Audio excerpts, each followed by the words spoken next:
Hobbies के लिए क्या ट्रेंड है हॉस्पिटैलिटी में, टूरिज्म में, ट्रैवल में? आइए इसके बारे में जानते हैं आशीष के साथ। आशीष, बताइए कैसा रहेगा आने वाला साल?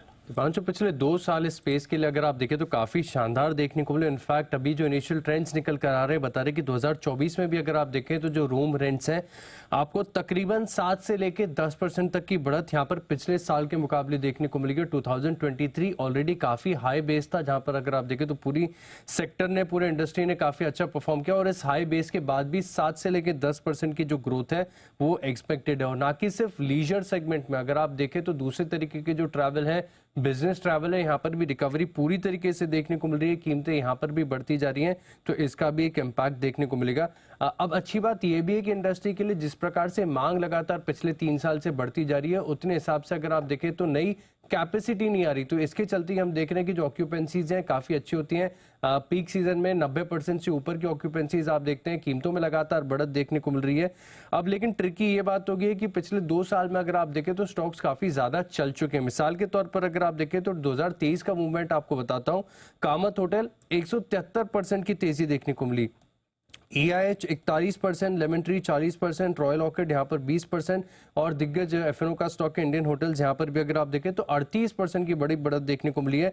और काफी सारे स्टॉक ऐसे हैं जिन पर ब्रोकरेज हाउस की कवरेज नहीं है, छोटे हैं, कैश के स्टॉक है, लेकिन 2 मेजर स्टॉक है जिनके अगर आप फॉरवर्ड पी देखें तो वैल्यूएशन आपको ठीक ठाक ही नजर आएंगे। मिसाल के तौर पर इंडियन होटल्स और लेमन ट्री ये दोनों तकरीबन 1 ईयर फॉरवर्ड EPS के हिसाब से अगर आप देखें तो 42 टाइम पर ट्रेड कर रहे हैं। इंडस्ट्री के लिए काफी अच्छा है। 2023 बढ़िया तेजी आ गई थी लेकिन वैल्यूएशन के लिहाज से भी थोड़ा सा ट्रिकी हो गया। 42 टाइम्स पर ट्रेड कर रहे हैं स्टॉक। थोड़ा वैल्यूएशन के लिहाज से ट्रिकी हो गए, बट फिर भी इस स्पेस में एक्शन भरपूर है और इंडियन होटल्स तो आज सुबह से थोड़ा एक्शन में दिख भी रहा है। एक बार कुणाल जी से इसके चार्ट पर भी राय ली जाए। कुणाल जी जरा देखिए इंडियन होटल्स, बताएं क्या है इसके लिए अब इंपॉर्टेंट लेवल्स? देखिए क्लियर ब्रेकआउट चार्ट पर आता हुआ दिख रहा है। पूरा स्पेस बजिंग है। दीपांशु और आज सवेरे मैंने और राकेश जी ने EIH पर खरीदारी की भी राय दी। इंडियन होटल्स का अगर आप चार्ट देखें तो एक फ्रेश ब्रेकआउट चार्ट पर आता हुआ दिख रहा है। एक रेजिस्टेंस थी 430-35 के आसपास जिसको डिसाइसिवली स्टॉक ने पार किया। कुछ समय रेजिस्टेंस तोड़ लेने के बाद कंसोलिडेट किया और अब इसमें मोमेंटम बन रहा है। तो मुझे लगता है कि 500 की ओर ये स्टॉक अग्रसर है। जिनके पास है बिल्कुल बने रहें, 450 के नीचे स्टॉप लॉस रखें और 500 की ओर मुझे लगता है कि इंडियन होटल्स जा रहा है। ओके, तो 500 के लेवल्स आ रहे हैं इंडियन होटल्स के लिए। 450 पर तो ऑलरेडी है। डेज हाई पर इस समय ट्रेड कर रहा है। सुबह से एक्चुअली काफी एक्टिव बना हुआ है। 3.5% की तेजी आपको इस काउंटर में दिख रही है। बंधन बैंक, इस पर भी थोड़ा एक्शन बनते हुए दिख रहा है। हमने हाईलाइट भी किया था, बैंक निफ्टी कंपोनेंट्स में इसमें अच्छी मूव आ रही है। एक बार हिमांशु जी बंधन बैंक का चार्ट देखें सर, एक्टिव है इस समय, कोई राय इस पे?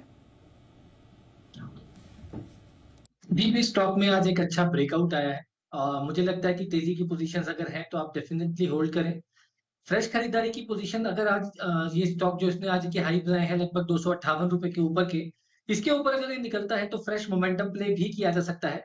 मेरा मानना है कि बहुत शॉर्ट टर्म में ये स्टॉक 270-275 रुपए तक की मूव के लिए तैयार हो चुका है। तो चार्ट स्ट्रक्चर सेटअप पॉजिटिव है।